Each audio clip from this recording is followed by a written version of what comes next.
بسم الله الرحمن الرحيم. نون والقلم وما يسطرون. ما أنت بنعمة ربك بمجنون وإن لك لأجرا غير ممنون وإنك لعلى خلق عظيم فستبصر ويبصرون بأيكم المفتون إن ربك هو أعلم بمن ضل عن سبيله وهو أعلم بالمهتدين فلا تطع المكذبين ودوا لو تدهن فيدهنون ولا تطع كل حلاف مهين هماز مشاء بنميم مناع للخير معتد أثيم عتل بعد ذلك زنيم أن كان ذا مال وبنين إذا تتلى عليه آياتنا قال أساطير الأولين سنسمه على الخرطوم إنا بلوناهم كما بلونا أصحاب الجنة إذ أقسموا ليصرمنها مصبحين ولا يستثنون فطاف عليها طائف من ربك وهم نائمون فأصبحت كالصريم فتنادوا مصبحين أن اغدوا على حرثكم إن كنتم صارمين فانطلقوا وهم يتخافتون ألا يدخلنها اليوم عليكم مسكين وغدوا على حرد قادرين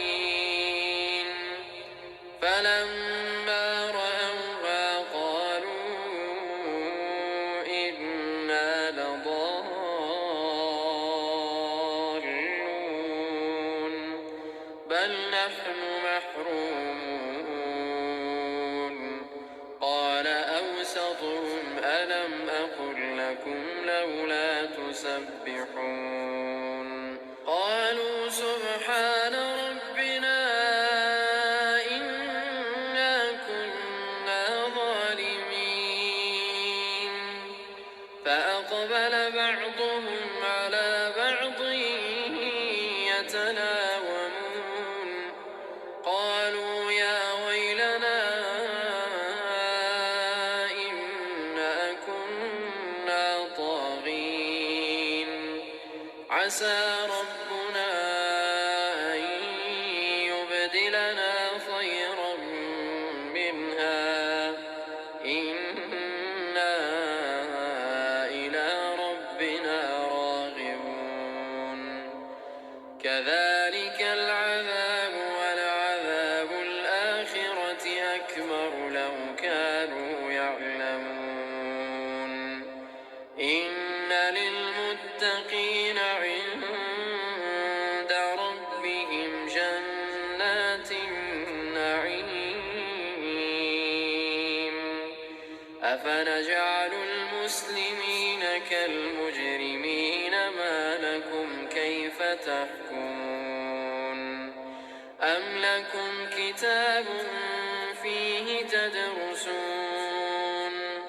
إن لكم فيه لما تخيرون أم لكم أيمان علينا بالغة إلى يوم القيامة إن لكم لما تحكمون سلهم أيهم بذلك زعيم أم لهم شركاء فليأتوا بشركائهم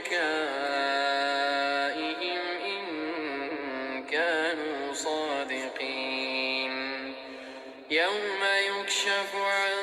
ساق ويدعون إلى السجود فلا يستطيعون خاشعة أبصارهم ترهقهم ذلة وقد كانوا يدعون إلى السجود وهم سالمون فذرني ومن يكذب بهذا الحديث سنستدرجهم من حيث لا يعلمون وأملي لهم إن كيدي متين أم تسألهم أجرا فهم من مغرم مثقلون أم عندهم الغيب فهم يكتبون فاصبر لحكم ربك ولا تكن كصاحب الحوت إذ نادى وهو مكظوم لولا أن تداركه نعمة من ربه لنبذ بالعراء وهو مذموم فاجتباه ربه فاجعله من الصالحين وإن يكاد الذين كفروا ليزلقونك بأبصارهم لما سمعوا الذكر ويقولون إنه لمجنون وما هو